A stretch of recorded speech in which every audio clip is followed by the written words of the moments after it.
Agora eu passo para outra questão. O orçamento secreto.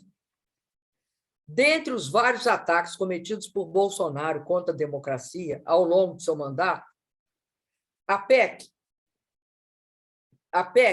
da fraude da eleição, que implanta o estado de emergência há 3 meses, de outubro, é, sem dúvida, a mais grave. A PEC não é causa. Ela não é causa. Ela é apenas a consequência de um instrumento mais nocivo, mais pernicioso, e que compromete a liberdade do eleitor em escolher livremente seus representantes. Mas, sobretudo, porque ela compromete a igualdade entre os candidatos, sem os quais a legitimidade do processo de escolha dos mandatários. Desculpa que eu tente tomar uma...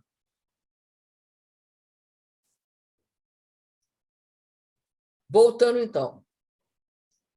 Ela é consequência de um instrumento muito nocivo. De um lado, esse instrumento compromete a igualdade entre os candidatos, a legitimidade do processo de escolha.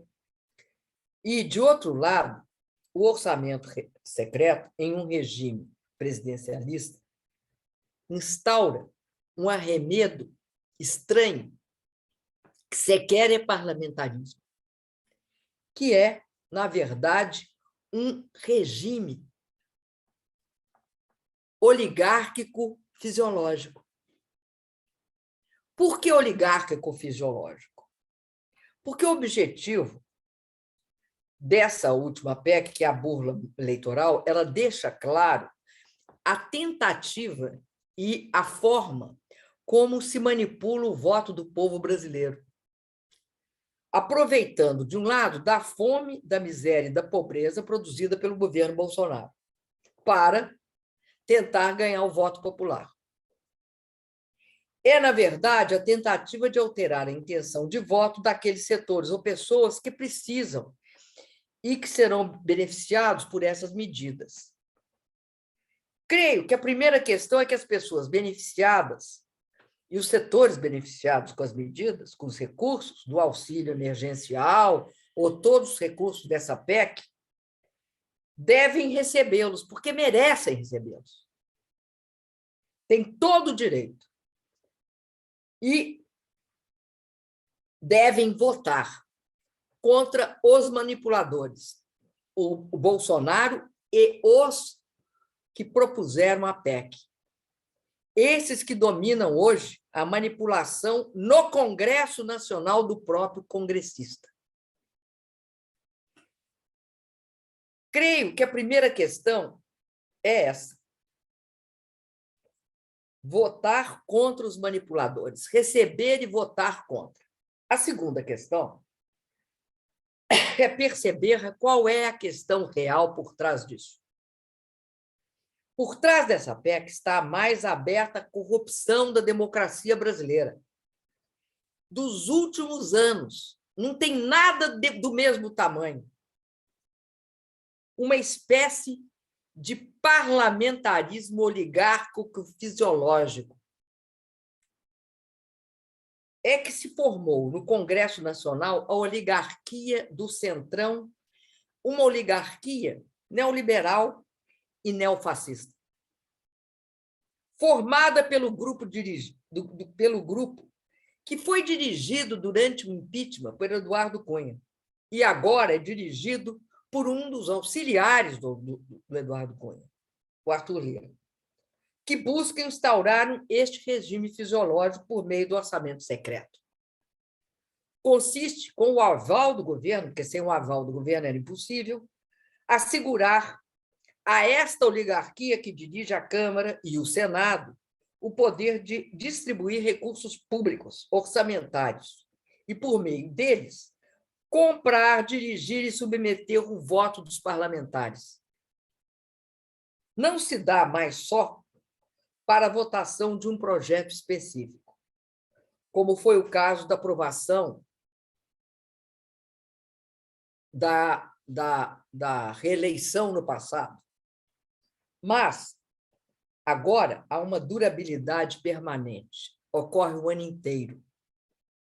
Enquanto houver a perspectiva de recebimento dos recursos das emendas. Um exemplo de poder e da amplitude do uso do antidemocrático e do uso antidemocrático do orçamento secreto é em que o senador, que eu não vou declinar o nome, disse em entrevista que recebeu 50 milhões em emendas como um gesto de gratidão do presidente do Senado por ter apoiado sua reeleição, aliás, eleição à presidência. Isso, pelo menos, foi dito em público. O que ocorre em termos fechados, eu não sei. Mas a gente imagina. O orçamento secreto, disfarçado como emendas do relator, é o instrumento mais nocivo, mais perigoso que foi gestado na nossa jovem democracia. Ele não só compra as consciências, de modo que o parlamentar acaba sempre voltando, quase sempre vota, de acordo com a orientação e interesse daqueles que transferem os recursos. Ele contamina todo o processo democrático, todo o processo de decisão do Congresso Nacional. Mas não é isso que é o pior. Ele corrói os recursos públicos, ele usa os recursos públicos. Isso, de fato, é corrupção. É o seguinte: em nenhum sistema no mundo, nem no parlamentarismo, por exemplo, no presidencialismo, tem todo esse aparato para poder se usar os recursos públicos para e se controlar esses recursos públicos. Você quer que são controlados. Chega um ponto que o investimento do parlamento num regime que não é parlamentarista, é fisiológico oligárquico, é maior que o do executivo. Agora, pergunta para mim, os governos parlamentaristas, por exemplo, da Angela Merkel, eram governos que os parlamentares individuais decidiam o gasto?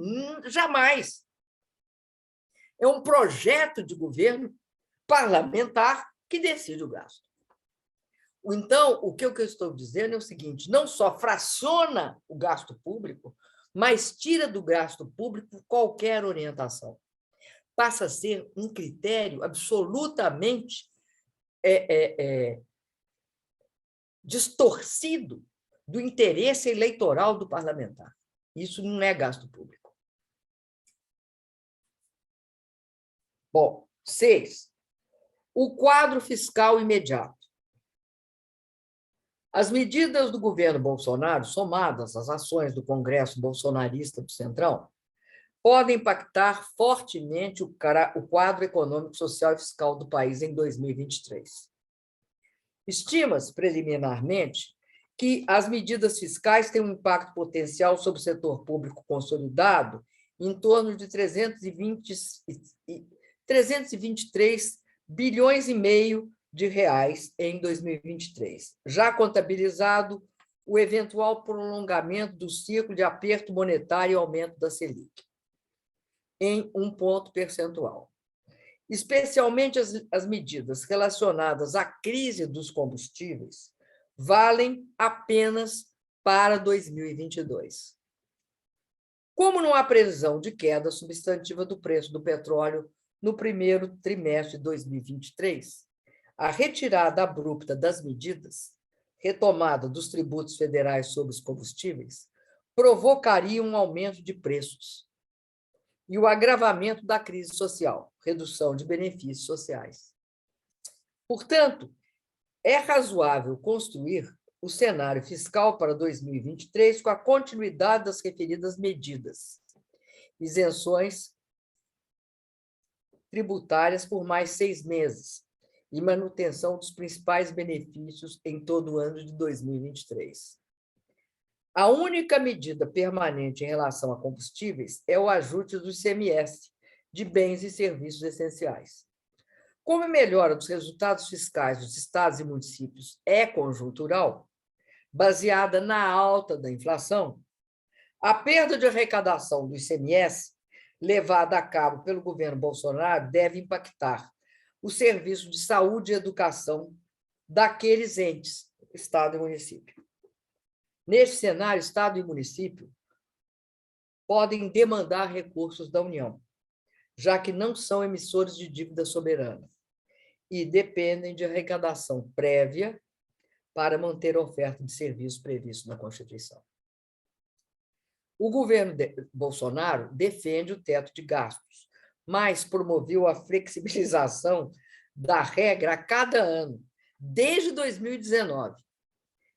Especialmente os preços do petróleo sobem desde 2021. E o governo Bolsonaro não fez nada.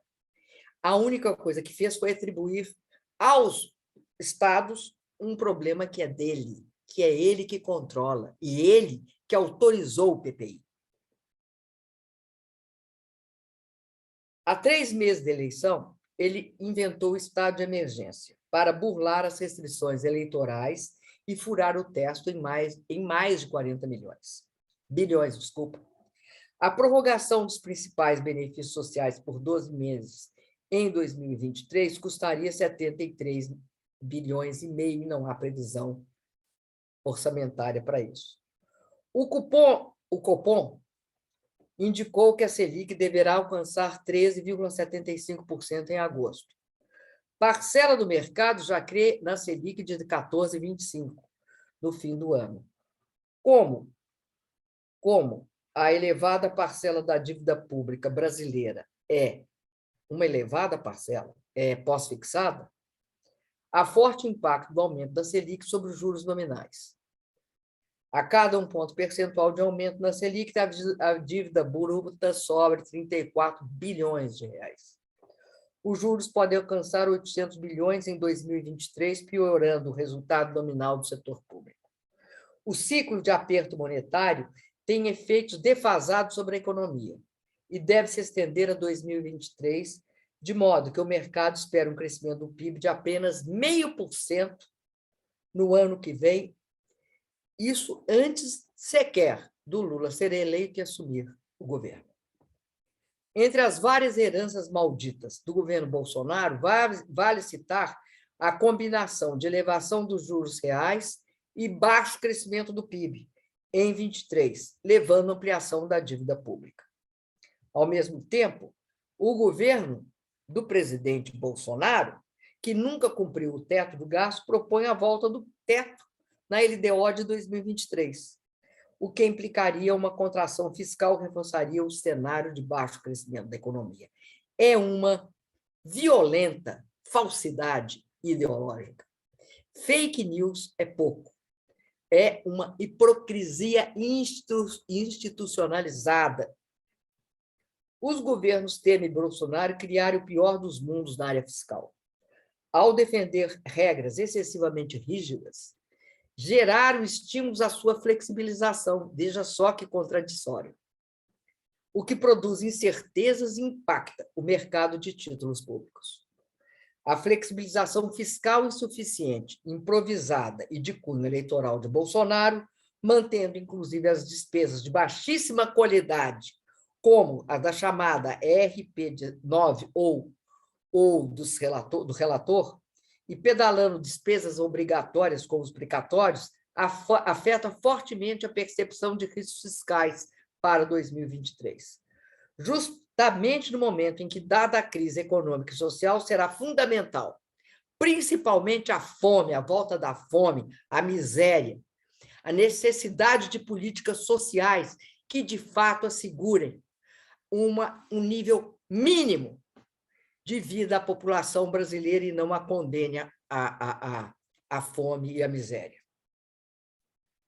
E será fundamental alterar regras e utilizar a política fiscal para estabilizar a economia e mitigar a piora do quadro social brasileiro. Privatização da Eletrobras.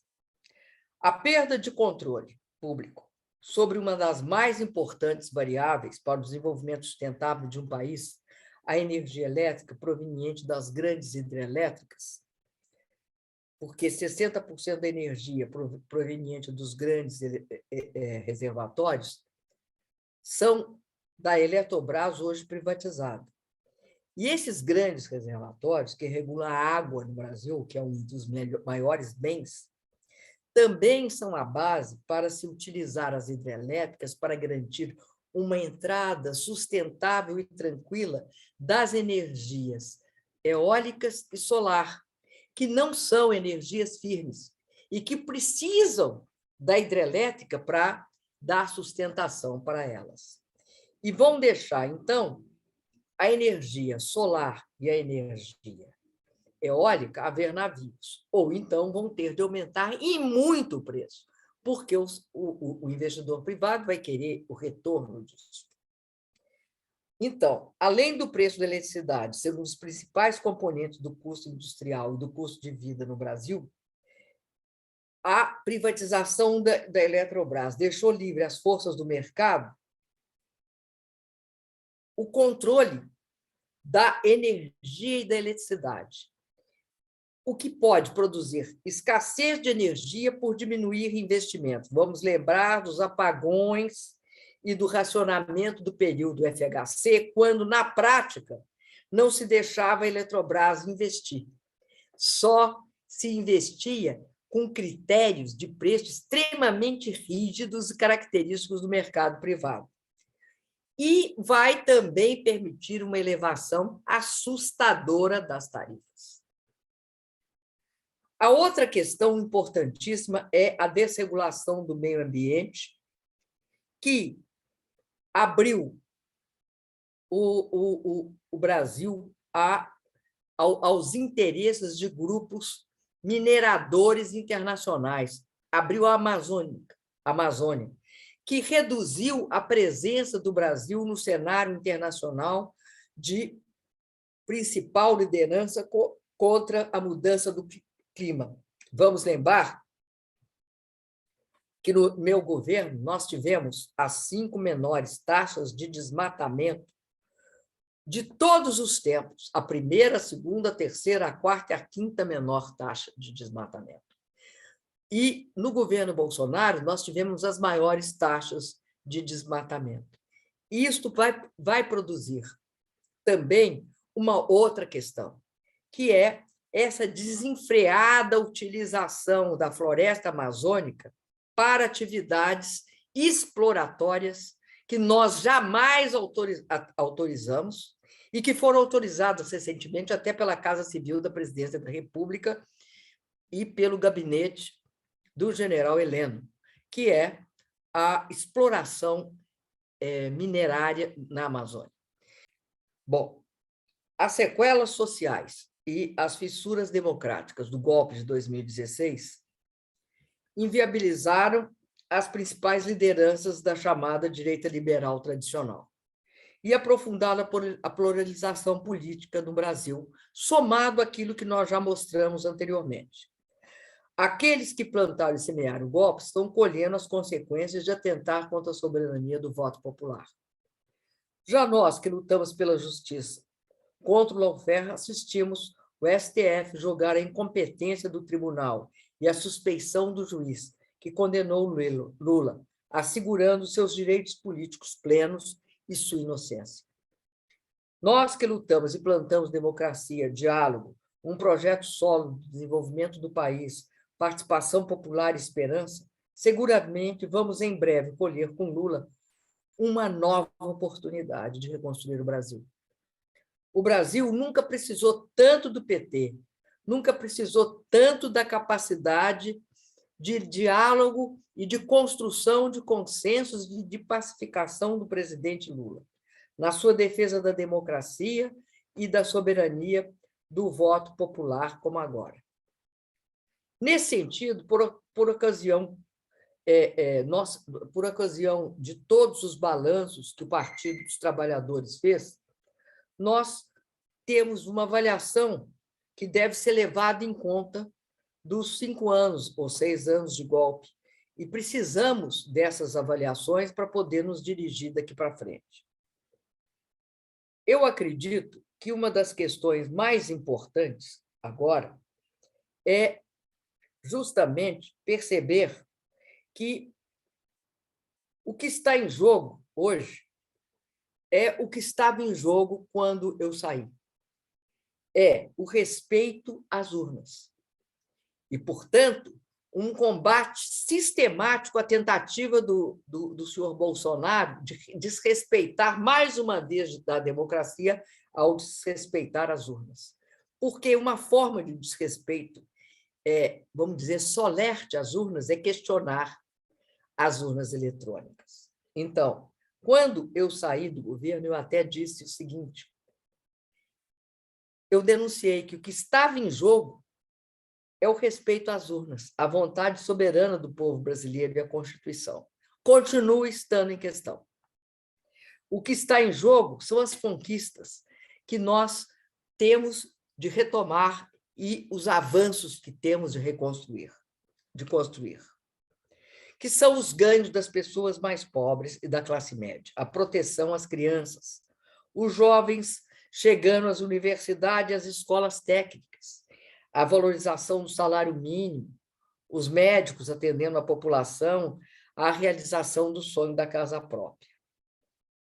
O que está em questão é a autoestima dos brasileiros, é a reafirmação da soberania do país. O que está em questão é saber que nós precisamos, daqui para frente, de construir a democracia. E, como sempre, o enfraquecimento da direita e da centro-direita, ironicamente, foi devido à criminalização da política utilizada contra o PT e com o objetivo de eliminar o PT. Hoje, há quem faça uma analogia entre a democracia e uma árvore para facilitar a compreensão dos golpes militares nos anos de Guerra Fria e a sua diferença dos golpes atuais, que é o fato de, se você imaginar a democracia como sendo uma árvore, que nos golpes militares o machado simplesmente corta toda a árvore. Nos golpes novos da guerra híbrida, você utiliza os fungos e os parasitas para destruir a democracia. Mas agora, uma das coisas que deve ficar claro é a capacidade que sempre o PT teve de resistir. E o PT, mais uma vez, vai ser chamado a resistir. E isso é algo que nós temos de nos orgulhar, porque nós estamos voltando há poucos anos deste processo de impeachment e da prisão do presidente Lula. Nós sabemos que o Bolsonaro é o resultado do ovo da serpente soltado em 16. Agora podemos derrotá-lo. E temos nos próximos 53 dias combates em todas as frentes para enfrentar e derrotar esse que foi o pior governo da história republicana do país. Restabelecer a vida, os direitos que vêm sendo roubados do povo brasileiro. Mais uma vez, o projeto conservador, liberal, neofascista, neoliberal dependerá da neutralização do PT para alcançar seus objetivos. E, mais uma vez, terá de conformar-se com o fato de que o PT está vivo. Não foi destruído, resiste e luta. Faz oposição firme ao neofascismo no Congresso. O PT reconstrói sua história e sua identidade com os movimentos sociais. Nosso partido sabe que a força vem das ruas e sabemos que é justamente quando a situação está mais difícil que devemos ter mais força, esperança e resistir. O reconhecimento da inocência do Lula foi uma vitória da justiça e da democracia. O Lula é a maior liderança popular e democrática que o Brasil, e reconhecidamente pelos próprios países e nações e povos latino-americanos, é a maior liderança também da América Latina. E abre uma forte e promissora perspectiva para a transformação do nosso continente também, de luta e organização do povo brasileiro. O presidente Lula é capaz de construir uma força imensa para enfrentar esse momento tão difícil. Uma força com uma quantidade de partidos democráticos, progressistas, que se articulam para democraticamente enfrentar esse ovo de serpente e essa serpente que está prestes a tentar nascer.